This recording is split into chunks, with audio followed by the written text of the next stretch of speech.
의사소통 듣기 가겠습니다. 듣기는요, 영어 단어에 대한 설명부터 시작할 거예요.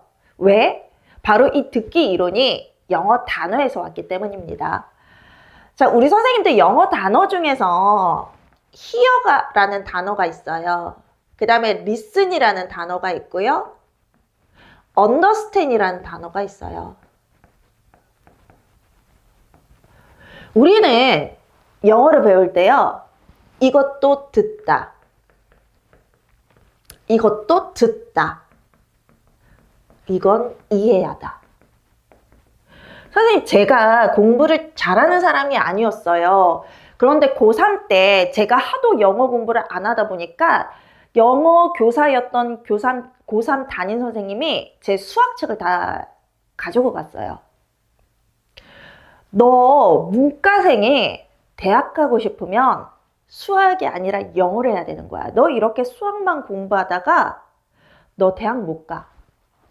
이렇게 말씀을 하셔가지고 저한테 그 수학책을 다 가져가시고 영어만 공부하라고 본인이 갖고 있는 영어 문제집을 저한테 다 주셨거든요. 그래서 저는 수능에서 영어는 한 문제 틀렸어요. 저도 이해가 안 돼요. 제가 영어를 어떻게 한 문제 달랑 틀릴 수 있었는지.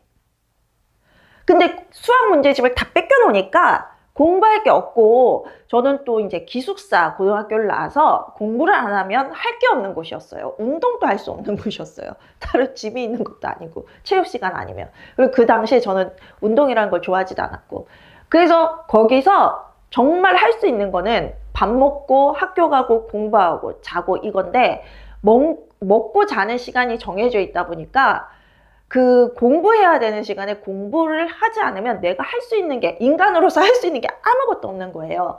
그런 상황에서 수학책은 뺏겼고 공부할 건 없었고, 그 새로운 문제집, 영어 문제집은 엄청 많이 생겼고, 이래서 영어 공부만 했었어요. 고3 막바지에 가서는, 거의 2학기 막바지에 가서는, 수능 앞전에. 그러니까 영어가 한 문제 틀리더라고요.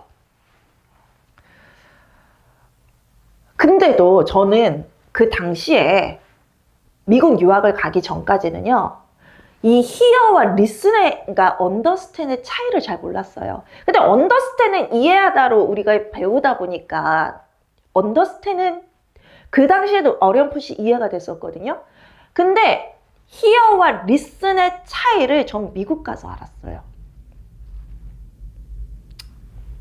이게 주입식 교육의 문제죠. 수능 문제 달랑 하나 틀려도 hear와 listen의 차이를 모른다. 저의 문제였을 수도 있어요. 워낙 영어 공부를 못해서, 하는 방법을 못해서 단순 암기를 해서 그런 결과가 나왔을 수도 있지만, 근데 나 왜 미국 가서는 그런 식으로 영어 공부를 하지 않았을까? 미국 가서는 단순 암기 안 했거든요. 암기 자체를 안 했어요. 그냥 내가 흡수해버렸던 거예요, 같아요. 그리고 어학원에서 이 hear와 listen의 차이를 들었는데요. hear는 우리가 귀가 있으니까, 청각 기능이 있으니까 듣게 되는 게 hear래요. listen은요, 주의 깊게 듣는 거래요. 내가 그 소리를 들으려고 집중해서 듣는 거. 예를 들어서 지금 시끄러운 장소라고 생각해 볼게요. 공사장이에요. 그러면 뭐 공사장 어떤 기계들이 돌아가는 소리도 들릴 거고요.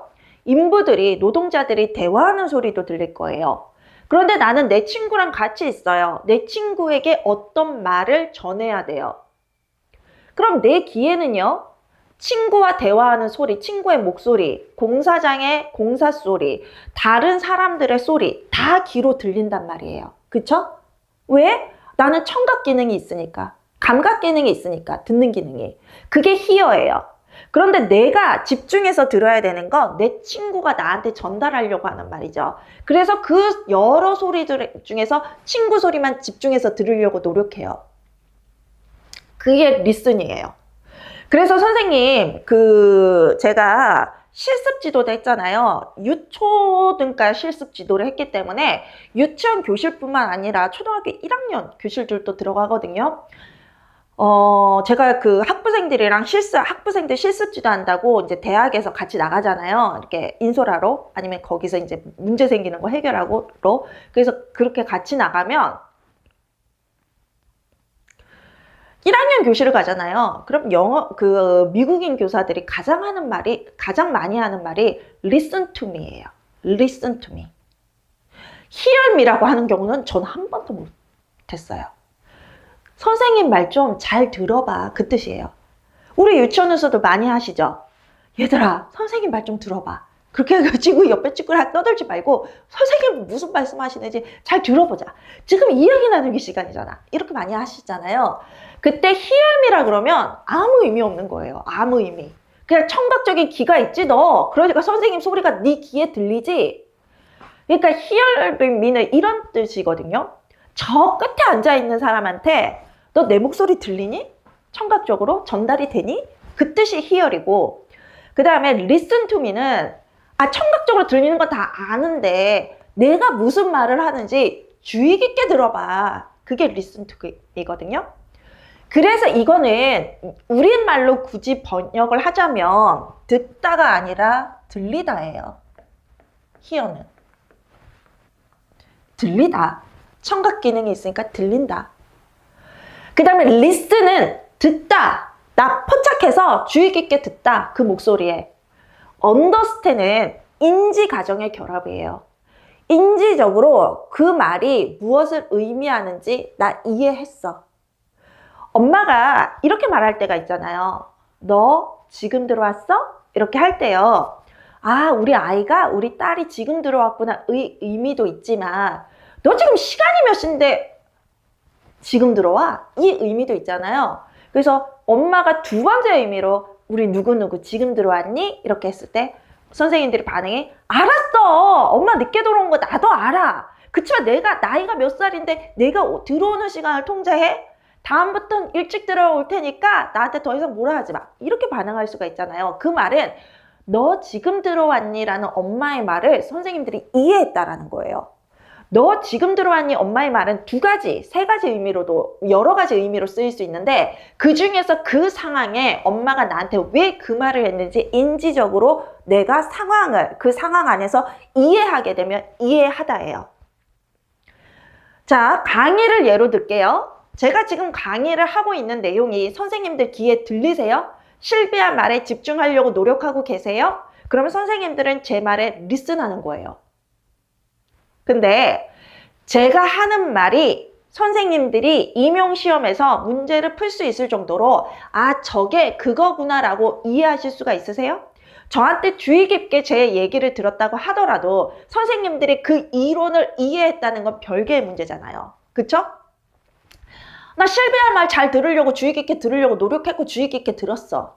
근데 그 이론이 뭔지 나는 아직까지 이해가 안 돼. 라고 하는 분들이 있을 거고 나 실비아 말 주의 깊게 들으려고 노력했고 그랬더니 이론이 이해가 됐어.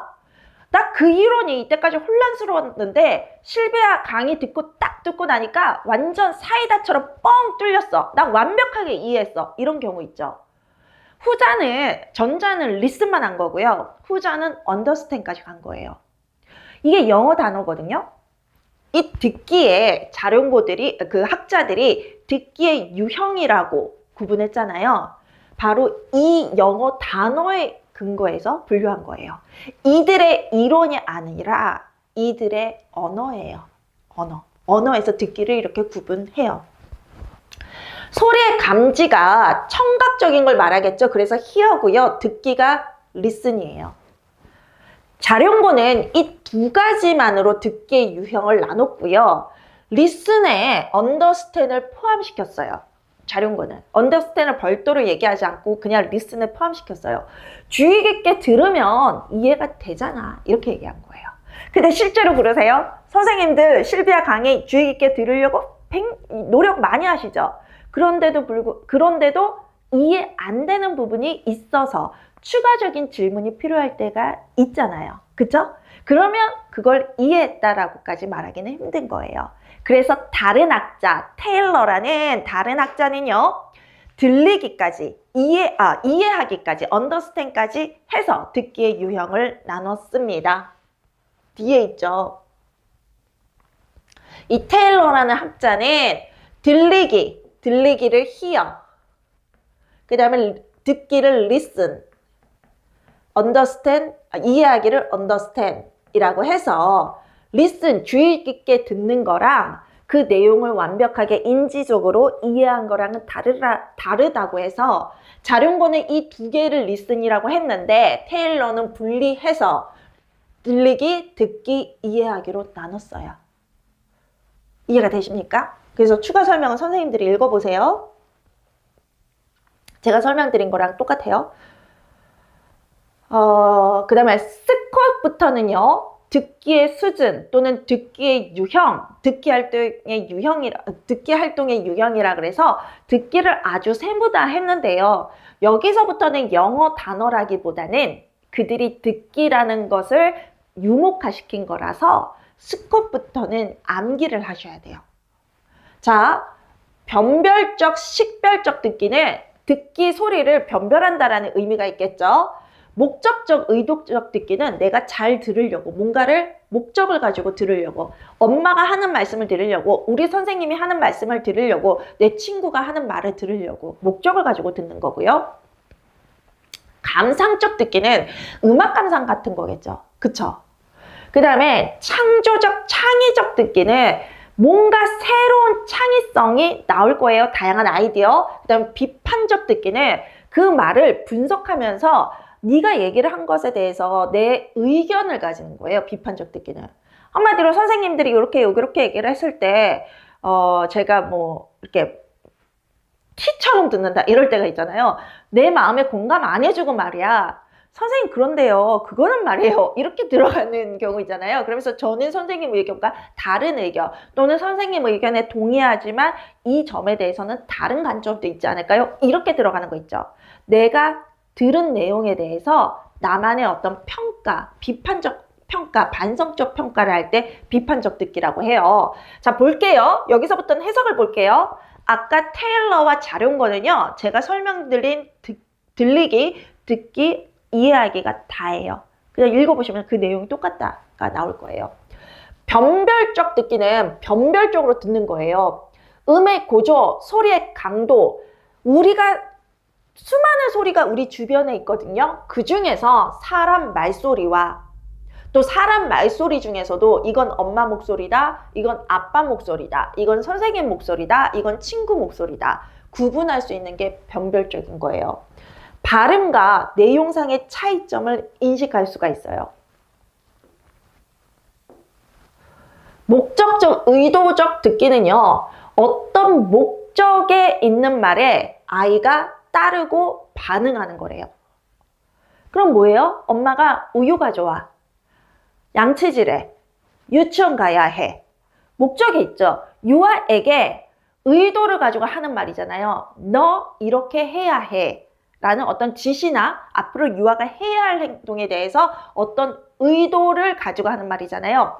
그래서 목적적, 의도적 듣기는 누군가의 지시에 따르고 반응하는 거예요. 그 다음에 감상적 듣기는 음악 감상, 동시 이야기, 어떤 신비감을 느끼기 위해서 듣기를 하는 거라고 할 수 있고요. 창조적 듣기는 상상력, 감정, 이게 듣기 경험으로 자극될 수 있다라고 하는데 아이의 창의성을 자극하는 말이에요. 그래서 뭐 그 초콜릿 나라의 괴물들은 어디로 갔을까? 무엇을 하고 있을까? 그 다음에 꿈속에서 본 천사는 왜 나한테 왔을까? 이런 교사가 아이의 창의성을 자극하기 위해서 하는 말 있잖아요. 그런 게 창조적 듣기. 그 다음에 창의적 듣기예요. 그 말을 듣고 아이는 상상한다라는 거죠. 그 말에 연상되는 것들을. 그 다음에 다섯 번째가 비판적 듣기인데요. 타인의 말을 듣고 거기에 대해서 이해해요. 타인이 무엇을 얘기하려고 그랬는지 이해해요. 그런데 그 내용을 그냥 단순하게 받아들이는 게 아니라 이해한 다음에 그 말이 맞나? 라고 평가하고요. 그 다음에 거기에 대해서 판단하고 자신의 의견을 내요. 그래서 타인의 말에 그냥 듣는 게 아니라 내가 거기에 대해서 반성적으로 사고하면서 내 의견을 제시하고 하는 거다. 이렇게 말씀을 드렸잖아요. 그걸 이해하고 평가하고 판단하고 의견을 형성한다라고 해요. 그냥 듣는 게 아니라 그 말에 대해서 평가를 해버리는 거예요. 동의할 수도 있어요. 동의하면서 이런 점 때문에 나는 너한테 동의해. 선생님이 우리 선생님이니까 제가 동의할게요. 너가 내 친구니까 내가 너한테 동의할게. 그게 아니에요. 아, 나 네 말을 듣고 보니까 참 내 마음과 똑같구나. 이런 점이 난 너에게 참 너의 생각과 나의 생각이 일치한다고 생각해. 이게 비판적 듣기예요. 동의라고 할지라도 비판이라는 게 꼭 네거티브하게 부정적으로 얘기한다는 그게 아니거든요. 거기에 대해서 내가 판단을 한다는 뜻이에요. 또 아니면 반대 의견이 있을 수 있겠죠. 나 그거 들어봤는데 나 의견 좀 다른 것 같아. 난 그렇게 하면 안 될 것 같아. 라고 하면서 반대 의견을 제시할 수 있잖아요. 그것도 비판적 듣기예요. 그 다음에 우드는 반동적 듣기, 집중적 듣기, 반응적 듣기, 선택적 듣기, 상호작용적 듣기라고 했는데요. 반동은 에코라는 의미를 갖고 있어요. 에코라고 하시면 우리 선생님들 메아리 이거 하시죠. 메아리라는 건요. 내가 들은 소리를 그대로 따라하는 거예요. 교사가 들려준 그대로 따라 말하게 하는 거예요. 우리가 반동적 듣기 지도를 유아교육에서 왜 쓰나요? 하시면요. 이럴 경우 있잖아요. 아이의 잘못된 발음을 교사가 바르게 고쳐주는 경우. 그러면서 아이에게 그 발음을 한 번 더 하게 하는 경우. 아이의 문장 표현이 잘못됐을 때 교사가 바른 문장으로 말을 하면서 그 문장을 다시 말하게 하는 거. 집중적 듣기 지도는요. 어떤 단어나 어떤 문장을 반복적으로 들려줘서 아이에게 그 단어나 문장을 익히게 하거나 또는 행동의 변화를 가져오거나 또는 무언가 지식을 형성하게 하는 거. 집중적 지도 같은 경우는 말 그대로 여기에서 어떤 언어에서는, 언어 교육에서는 단어나 문장을 가르쳐주기 위해서 하는 경우가 있고요. 또 하나, 이런 경우가 있어요. 안전지도에서는요, 아이들의 안전 매뉴얼을 알아야 되잖아요. 그래서 그 말을 반복하게 하는 경우가 있어요. 집중적 듣기 지도가. 자, 예를 들어서 낯선 사람을 만났을 때, 낯선 사람이 나를 끌고 가려고 그랬을 때, 미아 보호와 관련해서 멈춰요. 안 돼요, 싫어요. 이런 용어가 있거든요. 나 왜 생각이 안 나? 큰일 났다. 미아와 관련해서 세계 구호가 있어요. 싫어요, 안 돼요. 이렇게 하는 게 있거든요. 그래서 그런 구호를 가르쳐 주는 거. 봐봐, 이런 집중적 듣기 지도가 필요하다니까요. 생각이 안 나잖아요. 그래서 내가 어떤 단어나 문장이나 매뉴얼들을 아이들에게 반복해서 들려줘야 될 때 그것을 집중적으로 그 부분이나 그 문장만 집중적으로 듣게 하는 게 있어요. 그 다음에 반응적 듣기는요. 교사가 하는 말에 대해서 아이들이 반응을 가지게 하는 거예요. 보통 질문 유형이죠. 어제 어디에 갔었어요? 동물원에서 무엇을 보았어요? 그거는 아이들에게 답변을 유도하는 거잖아요. 그게 반응적 듣기 지도예요. 내가 한 말에, 상대가 한 말에 반응을 보여라. 선택적 듣기 지도는 말이 길어지면 유아들은 그 말을 다 기억할 수가 없어요. 성인도 마찬가지죠. 우리는 긴 대화 중에 핵심 단어나 핵심 문장을 가지고 핵심 내용을 파악해서 받아들이잖아요. 그걸 선택적 듣기 지도라고 합니다. 상호작용적 듣기 지도는요. 유아들에게도 능동적으로 말하게 하고요. 그 다음에 상대방과 능동적인 대화를 통해서 듣기 지도를 하는 거예요. 그래서 듣기뿐만 아니라 말하기와도 결합된 거죠. 왜냐하면 유아가 단순히 듣는 존재가 아니라 함께 말하는 존재, 듣기 말하기가 능동적으로 이루어지는 존재예요. 능동적인 상호작용 속에서 타인의 말을 듣는 지도를 하기 때문에 우리는 말하기 기술과 통합해서 한다라고 합니다. 듣기 지도, 선생님 요 듣기의 유형 있잖아요. 요거 다 암기하셔야 돼요. 요거 시험 문제 나와요. 듣기의 유형. 그래서 지금 작년에 보다 이론이 조금 추가되는 부분들이 있잖아요. 추가되는 이론들 우리 선생님들 다 암기하세요. 작년에는 안 했으니까 올해 굳이 할 필요 있을까요? 그런 식으로 하시면 안 돼요. 그쵸? 학자 이름 분명히 구분하시고요. 자, 자룡고와 테일러의 듣기 유형은 제가 영어 단어에서 나왔다 그랬잖아요. 그렇기 때문에 일반적으로도 물어볼 수 있어요. 학자 이름 없이. 그런데 스콘, 마카도, 우드의 이론은요. 그 사람들 이름으로 물어볼 수밖에 없거든요. 뭐 스콘과 마카도의 이론은 그들의 이름으로, 그 다음에 우드의 이론은 그들의 이름으로. 그럼에도 불구하고 기출문제에서 학자 이름을 없이 물어봤죠. 일반적으로 쓰이는 이론도 아닌데. 그래서 무슨 일이 생겼어요? 아니 이 이론으로 답하면 이거고 이 이론으로 답하면 이건데 답이 여러 개 아닙니까? 라고 선생님들이 이 얘기가 들어갔고 도대체 이 문제는 어떤 이론으로 문제를 출제한 걸까? 우리가 출제자의 입장을 아주 그냥 그들에게 빙의돼서 이해해야 될 만큼 알아내야 될 만큼 그런 문제들이 출제됐잖아요. 그거는 문제가 잘 출제된 게 아니에요. 그래서 만약에 이 이론들은 자룡고와 테일러는 일반적인 그거기 때문에 뭐 학자 이름 없이 나올 수 있다라고 말씀드렸어요. 근데 그걸 넘어서는 범위 뭐 스콧이나 마카드, 우드의 듣기 활동의 유형이 나오잖아요. 그들의 학자 이름 없이 이름 달고 나왔으면 그 이론으로 풀면 되는데 학자 이름 없이 나와서 도대체 어떤 이론을 가지고 풀라는 거야? 이런 생각이 드는 그런 이론이 나왔잖아요. 그러면 선생님들이 알고 있는 그 이론 중에서 그 예시와 가장 100% 맞아떨어지는 이론을 찾아 쓰셔야 되거든요. 어렵죠. 근데 어렵죠. 실제로 어려워가지고 답안 공개를 할 때도 이중 답안, 이건 철회하라. 그런 식의 얘기가 나왔었어요.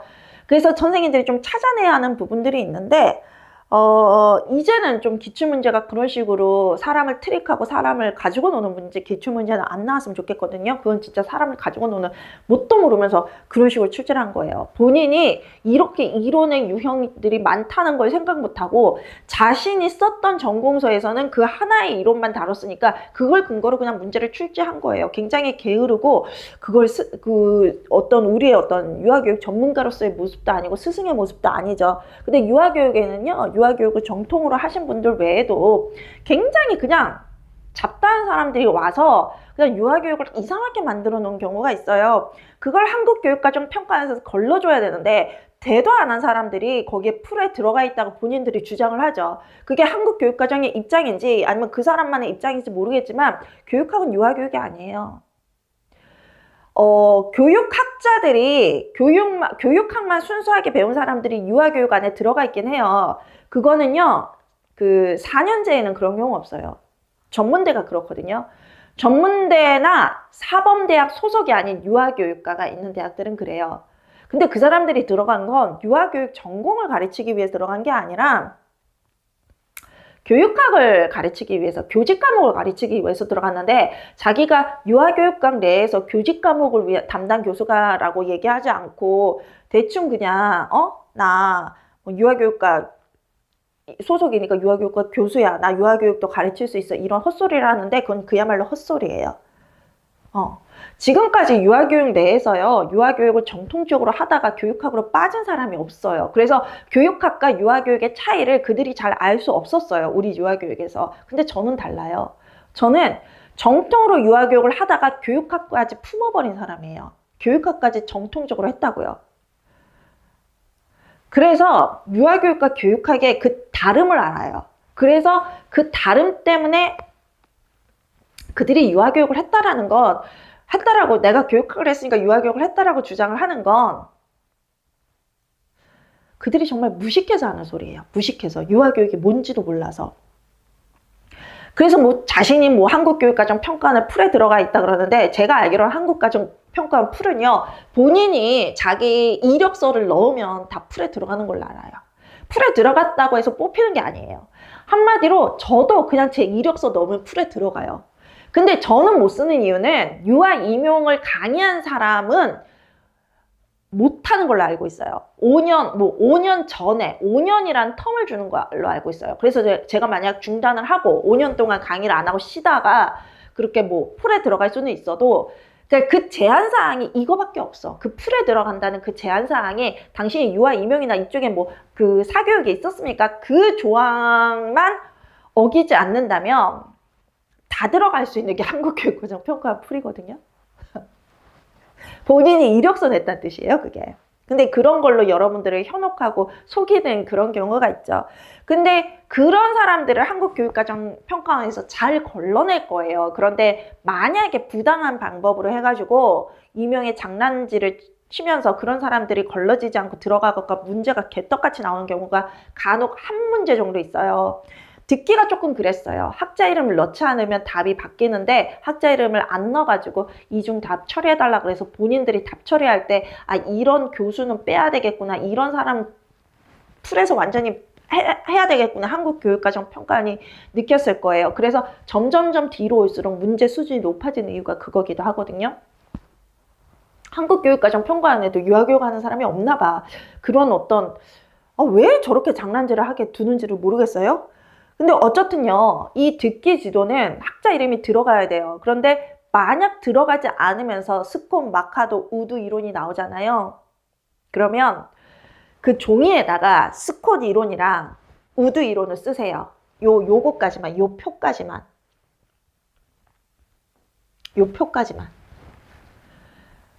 각각 요 표를 써. 그 다음에 10개를 다 고려해봐. 10개를. 지금 우드가 5개고 그 다음에 스콘 마카도가 5개잖아요. 각각 5개를 다 쓴 다음에 5개를 쓴 다음에 그 10개라고, 이 이론이 같은 이론이다, 10개를 제시했다라고 생각하고 그 10개 중에서 하나를 골라봐요. 그것도 시험 푸는 전략이에요. 그러면 답이 하나로 나올 수가 있어요.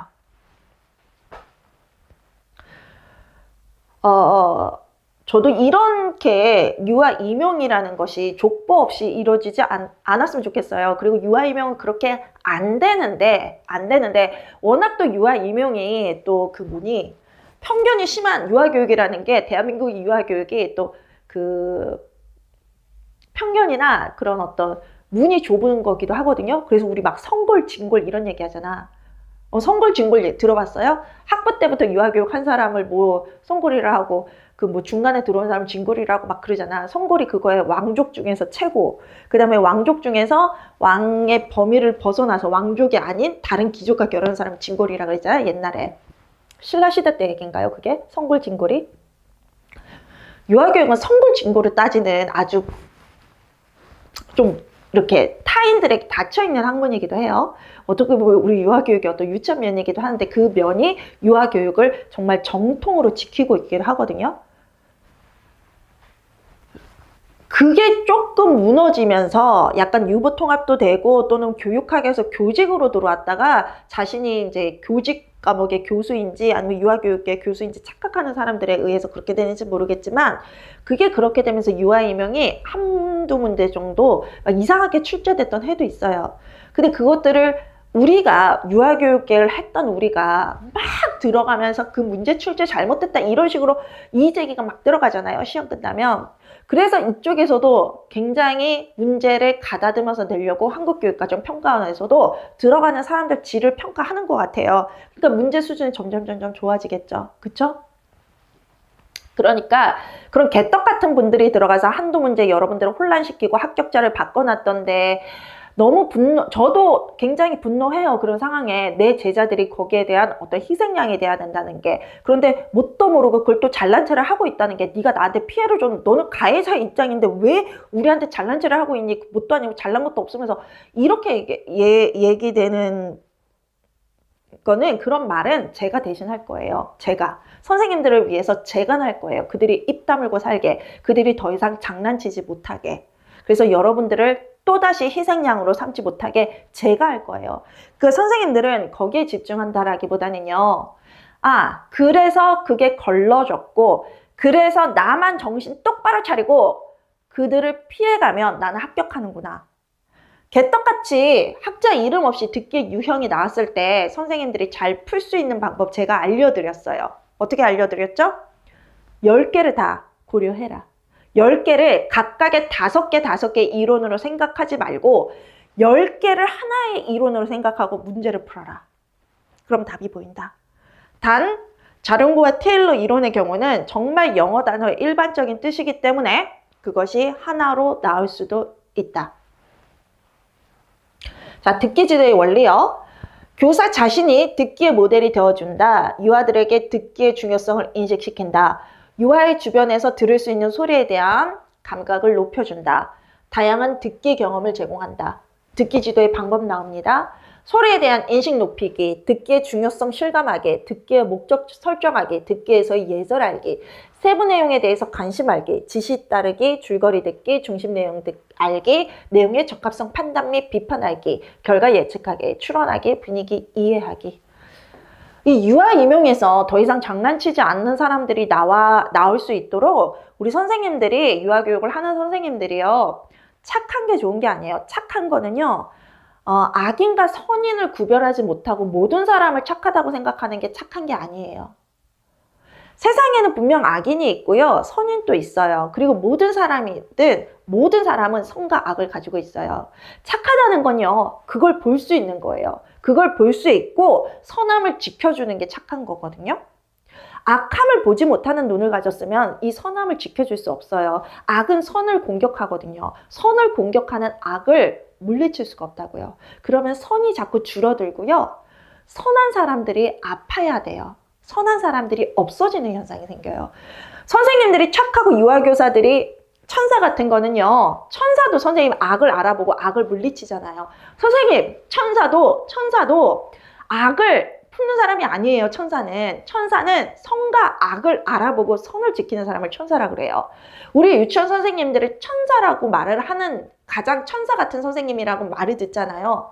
그 말에 대해서 우리도 책임을 져야 될 것 같아요.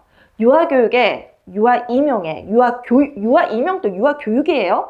유아교육과 유아임용에 더 이상 장난치는 일 또는 허위로 선생님들을 속이는 일, 그리고 선생님들이 그것을 알면서도 모르면서도 허용하는 일은 없었으면 좋겠어요. 저는 유아교육 하는 사람들이 유아교육 전문가라는 말을 들을 수 있을 만큼 현명하고요. 그리고 현명해졌으면 좋겠고, 선과 악은 분명히 구별해서 유아 임용에서 이렇게 장난을 쳐서 합격자를 바꾸는 일, 실력 없는 사람이 실력을 포장해서 기출 출제자로 들어가는 일이 없었으면 좋겠어요. 학원 가야 수준이 그러니까. 학원은 원래 그런 곳이니까. 학원에선 교원에선 유아 임용뿐만 아니라 전체 교원에서 학벌 속인 사람 너무너무 많아요. 너무너무 많아. 지방대 나오고는 서울도 서울 쪽이 나왔다 그러고. 근데 우리 대한민국은 굉장히 좁아서 한 달이 두 달이 걸치면 다 알거든? 그러면 아는 사람들이, 그래, 야, 걔는 거기 지방 캠퍼스 나온 애가 왜 서울 본교 나온 것처럼 얘기해? 이렇게 얘기도 하거든요. 근데 그게 너무 난무한 것이 학원가예요. 근데 학원은 원래 그래. 원래 수준이 그런 데야. 그런데 한국교육과정평가는 그런 곳이 아니잖아요. 그런 출제자가 들어가서 문제 개떡같이 내게 하면 안 되는 거예요. 그래서 유아교육을 아는 사람이 한국교육과정평가 안에 들어가서 정말 유아교육의 정통파가 들어가서 정통파를 뽑아서 정말 문제를 잘 내셨으면 좋겠어요. 그래서 유아교육의 성골과 진골도 유아교육 전문가잖아요. 이분들이 학부 때 다른 전공을 했다 그래도 어쨌든 유아교육의 길로 오신 분들이잖아요. 이 유아교육의 전문가들이 유아교육 전문가가 아닌 사람들을 때문에 희생당하게 하지 않았으면 좋겠어요. 적어도 유치원 교사를 할 수 없는 사람이 유아 임용 문제 출제자로 들어가서는 안 돼요. 유아 교사 자격증이 없는 사람이, 유치원 교사, 정교사 자격증이 없는 사람이 유아 임용의 출제자로 들어가서는 안 되고, 자기가 그 출제자 풀이라고 그렇게 주장하는 것에 대해서 한국교육과정평가원이 그걸 보고 있어서도 안 돼요.